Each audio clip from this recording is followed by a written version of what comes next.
Carlos Martins, a pessoa que sempre me encontra nos corredores da Quiné e me convence a vender meu apartamento para comprar o fundo imobiliário, né? É melhor. Você já me convenceu. Eu não convenço a minha esposa. Ela disse, não, você não vai vender nosso apartamento. Mas o Márcio falou, né, que a gente teve essa questão de que, na verdade, é como se fosse um ativo pré-fixado, subiu muito as taxas de juros, gerou desafios para o setor, mas eu imagino que você está partindo numa base agora boa em termos de retorno prospectivo. Como é que foi 2024? Como é que você está vendo o seu setor específico?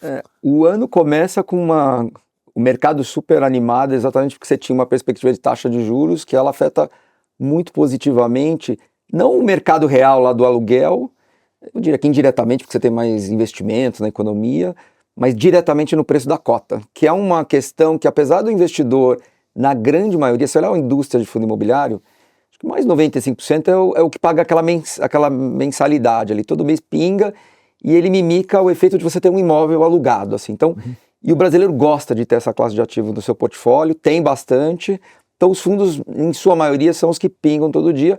Mas um desafio dessa indústria é o juro sobe, a cota automaticamente cai. É sempre assim que acontece. Esse ano aconteceu isso, então a gente começa o ano com muita perspectiva de juro cair, todo mundo olhou para o juro e falou, agora eu quero estar no tijolo.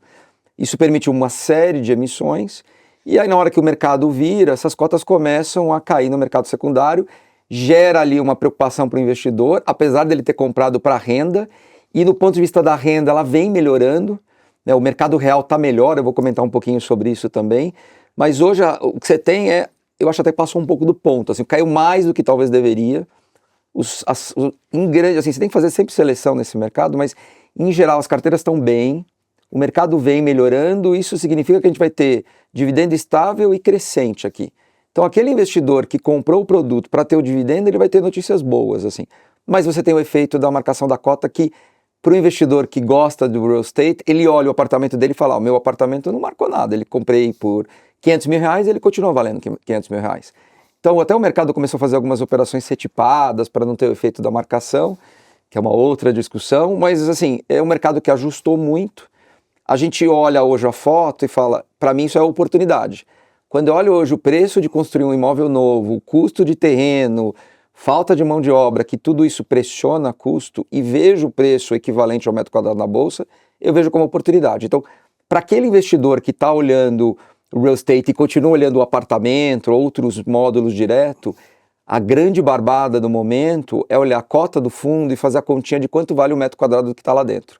E aí você vai ter ativos de excelente qualidade, muito bem locados e bem localizados, alguns portfólios que você nem consegue replicar porque a legislação vem ficando cada vez mais difícil de desenvolver, mas ele ainda está incomodado porque quando ele olha o retrovisor ele fala, nossa, caiu muito, estou preocupado com a classe de ativo, mas a classe de ativo vai bem, assim. Quando você olha o mundo real, que sai do mercado de capitais, o que está acontecendo com a indústria imobiliária? Melhorando. Então o escritório, que foi sempre a dúvida da pandemia, quem vai lembrar lá no primeiro ano, 2020, muita gente foi muito vocal dizendo, ninguém mais vai trabalhar no escritório, não tem mais volta, os escritórios vão sumir, é coisa meio jurássica, assim.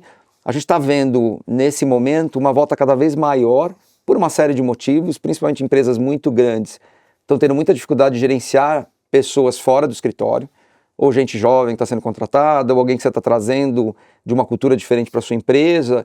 Isso está pressionando e a gente vê nos índices que a gente mede que é vacância, né? Quanto tem de disponível para alugar. E esse índice, nos últimos 6 trimestres, ele cai. Então significa que as empresas estão voltando cada vez mais para o escritório. E como estava todo mundo preocupado lá atrás, não tem tanta produção nova assim. Então qual é o efeito disso no tempo?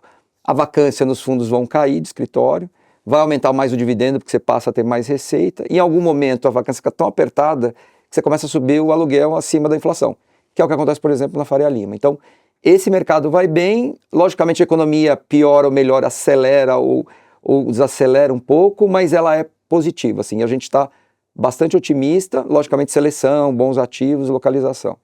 Tem outras classes de ativos, shopping também, né? Muita gente também foi muito vocal, que dado a todo mundo comprar na internet, os shoppings iam morrer. E shopping no Brasil não é só um centro de compras, né? Ele é lazer, segurança, climatização. Os shoppings estão indo muito bem, como o Marco falou, você tem um nível de desemprego baixo, renda muito boa, as pessoas estão consumindo. Serviço, academia, restaurante, cinema ainda em recuperação, mas mesmo a loja, né, você fala com os lojistas, você precisa estar no shopping, precisa. Muita compra é uma compra ainda de eu olhar ali, me decidir na hora e comprar. Então os shoppings vão indo muito bem, a gente tem pouca produção futura de shopping, então isso significa que só quem está crescendo é os shoppings existentes, então é uma área que a gente vê com bastante upside ainda para acontecer. E logística, que é a última classe assim, grande também, ela veio bem da pandemia, mas ela continua em crescimento. Assim, então você continua tendo as empresas procurando bons ativos, bem localizados, eficientes. Cada vez mais você vê um movimento assim, de as empresas terceirizando a logística, e quando você terceiriza a logística, todo mundo procura aqui um ativo mais eficiente. Então quem tiver ativos bons, bem localizados, também vai sair melhor nesse processo, e a gente vê também aumento dos aluguéis. Então, de forma geral, os ativos estão gerando mais renda. Só que o tamanho do juro é tão grande que na bolsa a gente não consegue ainda compensar. Eu vejo isso como oportunidade, mas acho que a gente vai falar um pouquinho mais para frente das oportunidades do ano. Com certeza. Eu acho bem interessante, cara, eu penso até eu como investidor, né? Vocês três falaram, né? O Marco a gente é mais perto um do outro, né? Mas vocês três falaram e são oportunidades bem distintas, né? E cada uma com a sua característica, né? O Flávio com o setor de crédito, que foi uma estrela aí em 2024, cheio de perspectiva em 2025. O Aimar com a o duplo benefício, né? No ganho de capital e nos juros, né? E você que, na verdade, os dois são dívida e você é um ativo real. Para quem gosta de ativo real. Para quem gosta do tijolo, né? mesmo. Do tijolo mesmo. É essa portinha aqui. É você. Eu vou dizer, pode até ter sido marcado esses fundos um pouco para baixo, mas eu acho que meus apartamentos no Rio de Janeiro estão sendo mais marcados para baixo. Aquele mercado, meu amigo, não vai para lugar nenhum. Eu acho que eu vou vender e vou vir para São Paulo. Tem mais chance de subir de valor. O Marco dá risada porque ele conhece bem. Vamos lá.